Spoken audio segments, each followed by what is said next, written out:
Thank you so much, Isha. Good morning, ladies and gentlemen. Thank you so much for joining us on day 2 of ETBFSI Converge. And with me today is a very special guest. Before we get into the discussion, before we dive right in and start asking him questions, I'd like to set a bit of premise for today's session. Now, when we talk about serving the next generation customer, the Gen Z, it's important to understand that while the previous panel spoke about them being fearless, spoiled for choices, they're also very impatient, fickle-minded, and loyalty for them is an oxymoron. So what they really want is experiences that are relevant, that are in the moment, that bring a sort of customer delight to them, and that will be contextual and intuitive. So while banks try to do all of this, the 5 big promises of personalization are empower the customer, know the customer, reach the customer appropriately at a channel of their choice, to show the customer that you really care for them in terms of offerings and services, and then delight them with what you have for them in terms of personalization. Now, when you try to promise something to a customer, it's almost like promising to your spouse because you got to deliver it, right? Now, and when you're making such exalted promises in terms of personalization, you really need to have a very robust data and AI structure to support and bolster all of your personalization initiatives. Now, traditionally, banks had core banking at the center of their entire construct. Now we're moving to an era where data is at the center of the technology construct. And this data is not just the building blocks of your digital transformation journey, but also your next competitive differentiator, because the base services for all banks are same. And the BFSI sector is known to be a sector of early adopters and fast followers. So it's the data that will bring in your next competitive differentiation and will also help you build the foundation for all your AI initiatives. And today we have with us a very special guest, Mr. Vishal Bhatia, who is the digital champion of a 118-year-old bank, Canara Bank. So the data personalization and AI journey of a 118-year-old bank is a subject of much interest because we try and understand how they're doing it with the swathes of customer data that they have. How are they putting it to good use to make sure that they are able to deliver on all the promises of personalization? So first, I'd like to understand from you, sir, that most banks have a lot of data, but there is a sort of balkanization of data with the departments. And that's what hinders banks from driving customer lifetime value. But you've conquered that problem at Canara Bank. So that content bit is right in place. Next comes the context, because when we talk about this, content is the king, but context is the kingdom. So how are you applying data in the context of personalized offerings in terms of customer segmentation, persona creation, personalized digital marketing? How are you trying to put data to good use in each of these areas? Good morning, first of all. Thank you for giving this opportunity, Economic Times, and thank you, Sneha. So, is blessed that to share the experiences what we see in the Canara Bank. We have blessed with 110 million customers of both India and Bharat. Before 5 year plus, we have invested heavily on the technology and data. Earlier, like core banking was there. Same way, we have a separate vertical which takes care of the data and analytics. And all the customer journeys, transactions, what happens from the branches, from the channels, all that information is stored in the central data analytic team. And there's a separate vertical which takes care of all the data at central place. Anybody has a requirement, we go to that player and get it. And all this data is available in a dashboard, real time we get the data. So data is not a challenge internally at Canara Bank, we get all this data. Before 5 years, it was a challenge to get new customers. You go to the branches, you will call people and get it. But with the data analytics, with AI/ML, 80% of the leads are coming from the data analytics itself. What we have done is, across all our 9,600 branches which are there on the pilot basis, through geospatial analysis, across 3 kilometer radius of our branches, We are able to get all the data related to what hospitals, schools, colleges, merchants are there. And with all that, we are able to dedupe, is this our customer or is it not our customer? Based on what are the consent customer has given in those platforms. So everything is, because we are a regulatory body, we ensure all consent is being taken care before we consume any data. And that helps us to generate those leads and pass it to our branches plus through our campaigns to get those customers to us. So that helps us in increasing more focus on the conversion and the service, and lead helps. In additional, we feel data is the oil, but AI, personalization is the engine which is helping us to take customer to the next level. For us, it's very important because we serve still 4 to 5 lakh customers come to the branches on semi-urban, rural. Yes, we don't see that situation much, might be in Bombay or those areas, but if you see in the tier 3, 4 cities, still it is there. So our focus is based on this AI ML, how I can build a custom built solution for my customers. So if there is a school which does not have a solution, we see still that person comes to the branch and collecting, depositing fees and all that. We go to those schools that will give a solution to you. End of the day, we have to see from the customer centricity, customer lens, customer centricity approach. Personalization is not only which I see in the mobile app or net banking. For us, personalization is across all my customers, whether it is retail, agri, MSME, merchants, Bharat and India, how I can give a personalized offers plus the personalized solution to them to make their life easy. Then only it will be a value change in their life. They will be engaged with us permanently. Like, what are the solution we give to IITs and ITs? Same solution we give to the tier 4 cities there. We went to BMTC. We saw they are collecting the tickets manually. What are the solution is there? We told them we will tie up with your ticketing solution. We'll give a pause to you. End-to-end ticketing, everything we'll take care with all the payment channel.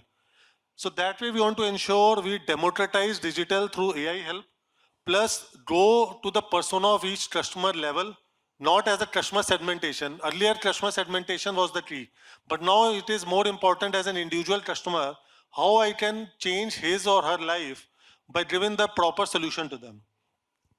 Like, we have a lot of customers still, if you see in newspaper also it is coming, many customers are there who are merchants. Mostly it is served by the NBFCs or few of the bank on the cash flow related statement. So we are now putting the model where through the transaction based of those merchants on the cash flow, we are able to know this customer has the transactions which are happening, how I am able to apply the model and give him a limit. Because there is a need of the customer. In that particular day, he has a surplus, particular day, he has a deficit to serve his business. So we are able to offer the customer immediately that I can give you a limit based on the transaction cash flow basis which is there. Same way, what are the GST invoicing is happening? Can I support him and do the invoicing based on the GST payment? Can I give him an advance on the GST invoicing? So these are the way where we are able to apply AI, get insight of the customer transaction behavior and focus. So from our angle, from the Canara Bank angle, we take care of both areas on the retail plus our merchant related customers. In additional, when we saw the customers which are there are many women's accounts which are there with us, but they don't have in credit history. More than 10 crore women are there in India who does not have a credit history. So what we've worked with the bank, government also helped with us and the RBI. We have created a self-help group where we want to go with them, where we create through the tab banking, we open 20 customer account together through self-help group. Because end of the day, we have to see how those people leverage the banking services, how those people get the personalized offers and we engage with them. So that is what a self-help group product we have created to engage those women to come into the credit history and help them. So that is what we are looking as a wider channel to extend our data analytics, what we have, both for existing customer, new customer, make personalized solutions, offers for products for them, and make, our objective is make change in their life, and then only they will be permanently associated with us. That is what we are looking towards. Absolutely. So you've given us a wonderful level set in terms of what you are doing for different income groups, for different stratas of society. How are you bringing them into your fold of financial services? Now, what are some of the benefits that you've seen in terms of business growth, in terms of better customer acquisition, customer retention, profitability by doing all of this persona creation, customer segmentation, offering them very personalized offerings to provide them relevant and contextual experiences? It's an important question because our objective on the AI is the ROI. If you see, I've told in few sessions also before, blockchain was there, but blockchain is not used much. We don't want that to happen for AI. We want AI should have an ROI and have a business case which is associated vertically and helping the bank. So both data and AI plus Gen AI helps a lot in achieving this. We use AI across sales, marketing, customer service, fraud detection, all of those areas. We are able to offer the next best offer to the customer, and also through the predictive analysis, through propensity model, this is what customer is looking for.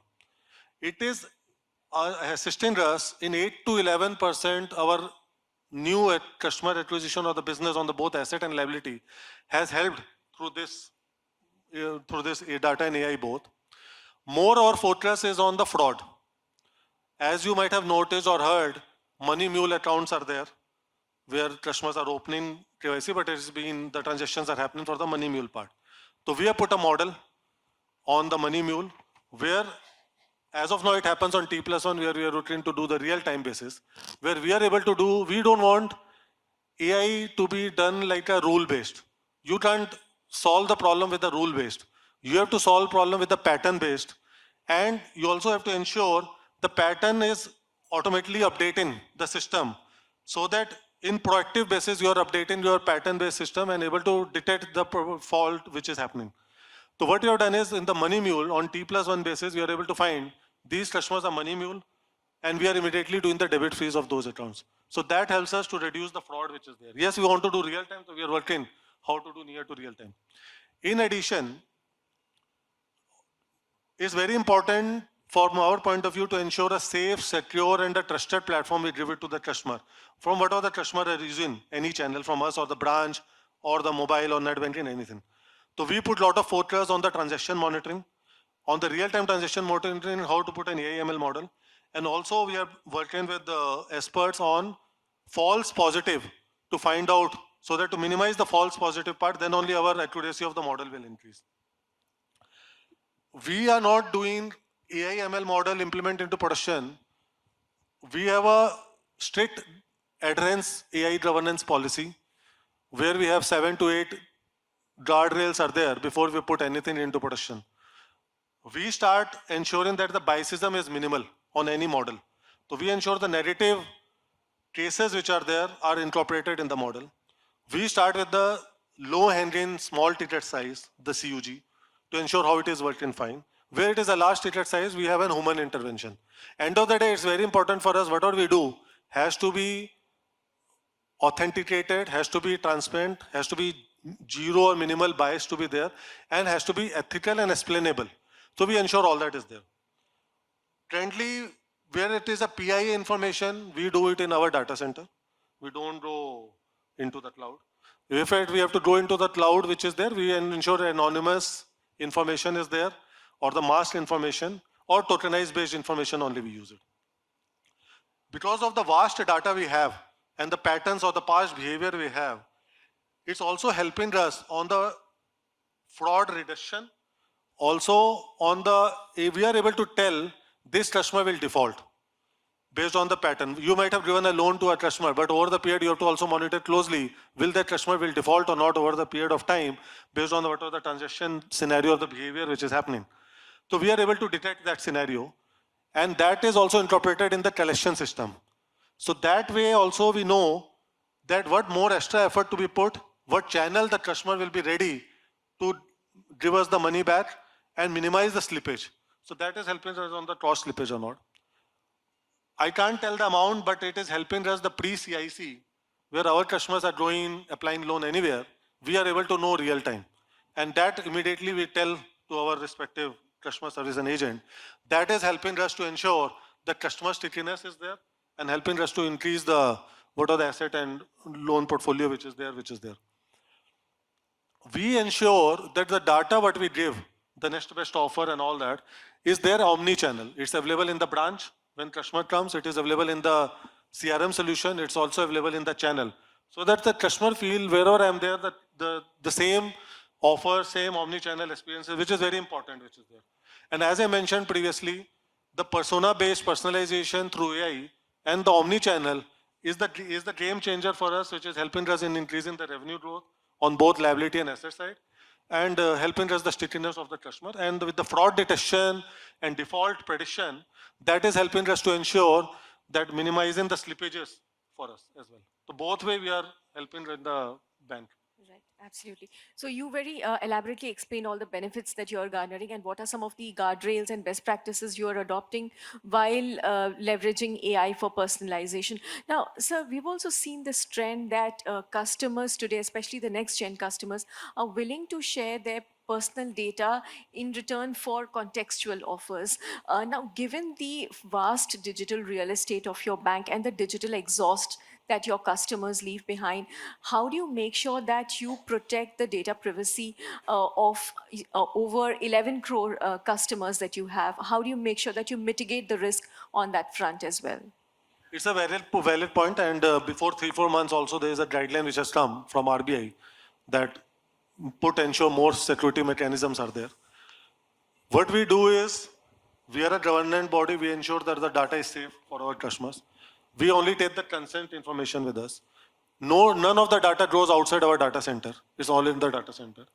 And with the dematerialized zone and the materialized zone, the data is always there in the dematerialized zone which is there. All the PI information is encrypted. It's not there. Whether it is Aadhaar or PAN, everything is encrypted in the database which is there. Any PI information we have to share with any third party, we have done it, but it's all through the tokenized way, where they put their software, their hardware into our primary data center, we tokenize, and they take that tokenized information. Because for us, it's very important, only the encrypted masked information only goes out. Rest all information is in our database.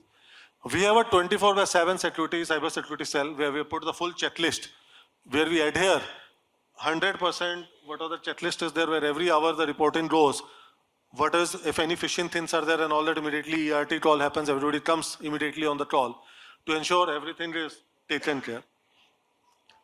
And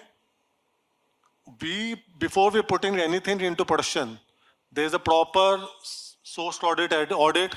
Yes, it's a pain, but it is part of the life. Source audit, VAPT, API analysis, everything goes through before any item goes into production.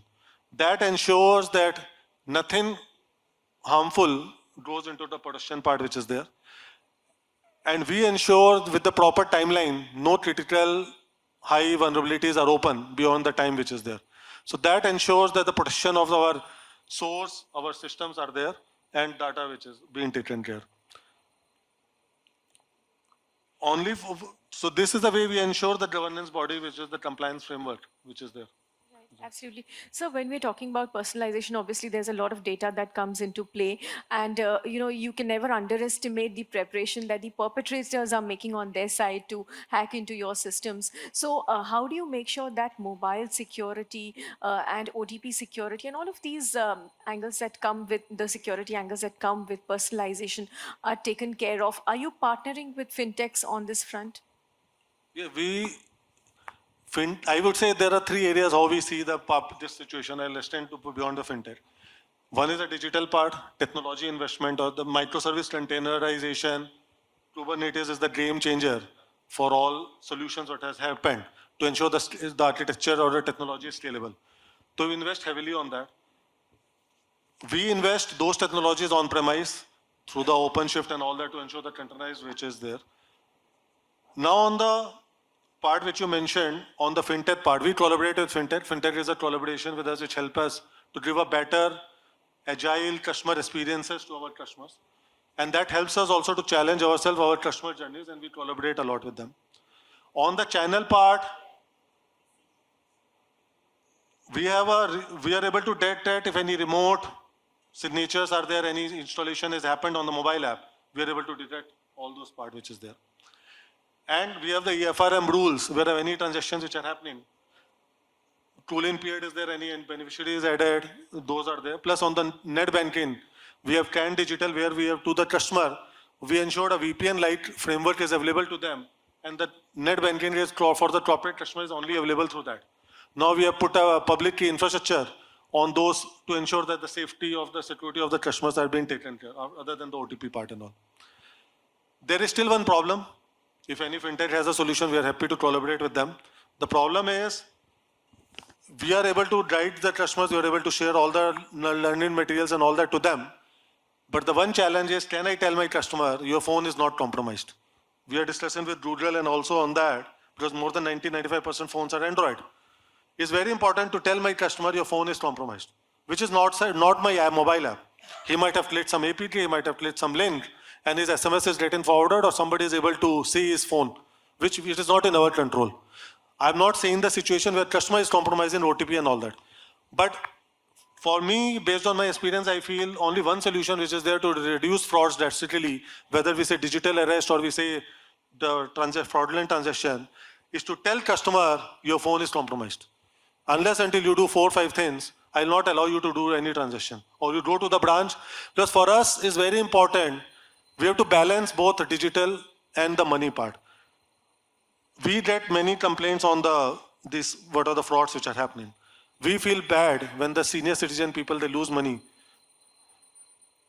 And we want to ensure that the customer money is safe. End of the day, it is a money which is hard-earned money, and money has to be safe. Whatever channel we put, what are the platform we offer to the customer.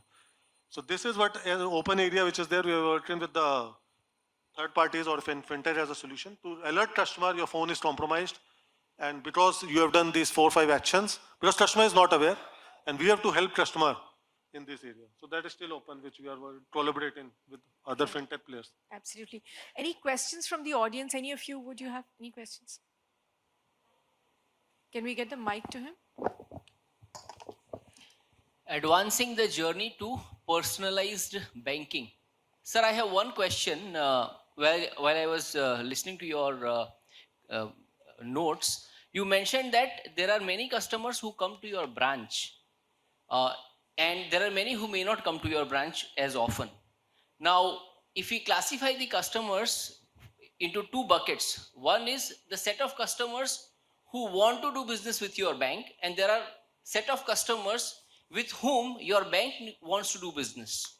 Naturally, the second category of customers may not walk into your branch so easily and so often. So, just a question, what is your bank doing to reach out to the second category of customers who are important from your business perspective, and how do you make that touch personalized, while your bank collaborates with them? That's the question. Thank you. That is a good question, and we are putting a lot of effort there. See, based on one of the speech analytics also we have done, where through the call center analytics, through the LLM models, we are able to find how the conversation is happening and which is the area gap which is there in the banking product. End of the day, any customer has some need, and you have to serve the need, whether it's existing or the new one. So we have focused on the acquiring new set of customers. There are three set of customers, I would say, covering both retail, merchants, and the agri part, on both liability and asset. So for the retail set of customers, we have divided into multiple areas. One area what we have focused is on the retail, on the particular product we have created for them. Like we have a payroll account, which we created for the salaried accounts. Same way, for the women's, we have created Canara Angel, based on the woman needs which are there, where the full money is owned by the bank. The insurance, cancer insurance is covered by the bank. The urban clap they use, it's covered by the bank. Certain offers are covered by the bank. Third, we saw there are students who are coming after 18 years, where they want a course, which goes into some 1,000. How we collaborate with them and how we assist them. So those set of customers, we have created a Canara Inspire product for them, where we tied up with Coursera that we'll give a certification to you. We'll take care of the cost. So those ways we are doing the new customer acquisition. Fourth, we are able to give a new offers to the set of customers through a credit card or the loans to do it. In addition, on the agri part, I would say, because our customer segment is not only tier 1, tier 2, it's all customer segment. We work with the state governments. There are many farmers who still don't get loan on their agriculture part which is there. So now many state governments have put that data into the APIs driven. Through the lean marking, we are able to give them the loan, and help them in the farming capacity. Third, as I mentioned on the merchant, like you see all those, the kirana stores or the vegetable vendors, we work with the municipalities. We want them to come to banking scenario. So we tell them, we'll give you a 10,000 rupees loan. We'll give you 5-6 more offers immediately to you. The QR, soundboards, insurance, saving account, and if you want an RD, we'll open RD for you, and a loan. And 6 months you pay 10,000, after that 15,000, 20,000, like that we do it. Because end of that is very important for the banking scenario. If India has to be Viksit by 2047, it's not only Mumbai or certain cities will take it. It's the full India has to become digital. Full India has to become into the banking scenario and get advantage of that. So that way we cover for the new customers, work with the municipality, state government, those customers to bring them into the banking scenario and give offers which are unique to them. So that way we do it. As I mentioned, product part, to every 3-4 months, we are launching new products for the customer segments and bring them into the new customer acquisition tools. Sir, any special initiative for wholesale banking or corporate banking customers in case if they are the priority sectors for your bank? I'm not aware, so just asking. There are two things what we are doing is on the GST based invoicing we have started. Now the cash flow statement we are doing, that need also has come from the government as well, that you have to analyze the transaction and able to give them loan. All these are digital journeys we are doing, where the loan up to 25 lakh initially and then up to 1 crore to the top to this customer. Initially, we have, before few months also, we have launched the corporate loan, which is a full digital journey, the corporate loan module fully. And as I mentioned, new ways to get more customer insight. Based on that, we are giving the offers to these corporate customers which are there. Thank you. We have, yeah.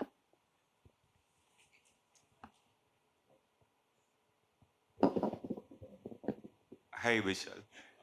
Recently, RBI and the finance minister talked about concerns on mis-selling in bancassurance channel.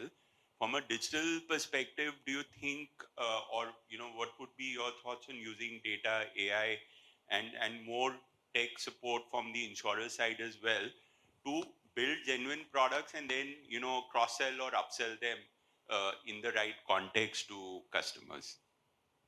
See, valid question is not only insurance, I would say extend to the credit card as well. What we do is we take a consent based. Any product which we sell, we take a consent from the customer itself.